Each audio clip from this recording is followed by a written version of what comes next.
چیزیں ہیں وہ لے کر ہم کو خود چلنا ہے، کسی چیز کا محتاج، کسی کا محتاج نہیں ہونا ہے، کلی کا بھی نہیں۔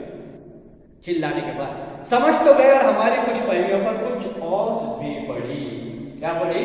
اوس بھی پڑھی۔ اب اوس پڑھنا یہ محاورہ ہے، اس کو اوس پڑھنے کے معنی ہوتے ہیں شرمندہ ہونا۔ کیا ہونا؟ شرمندہ ہونا۔ اوس پڑھنا ہے کیا؟ شرمندہ ہونا۔ یہ محاورہ تک استعمال کیا جاتا ہے اوس پڑھنا، یعنی وہ شرمندہ ہو گئے، یعنی انہوں نے کلیوں کو بلایا تھا لیکن وہ شرمندہ ہو گئے۔ لیکن ہم سب نے حق المقدور جلال میں آ کر اس بے ادب کو گہرے اور متفقہ غضب سے دیکھا اور کھڑے کھڑے فوجی زندگی کا پہلا فیصلہ کر ڈالا کہ جو ہی لیفٹیننٹ ہو گئے اس گستاخ گورے کا کورٹ مارشل کر دیں گے۔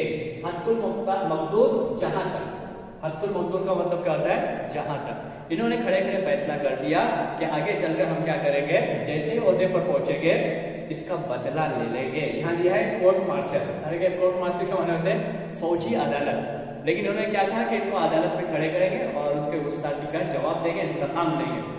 اس دلیرانہ فیصلے پر ہر طرف سے مرحبا کی صدا اٹھی۔ جب آپس میں ایک دوسرے نے کہا تو سب نے اس میں حامی بھر دی، مرحبا کہا۔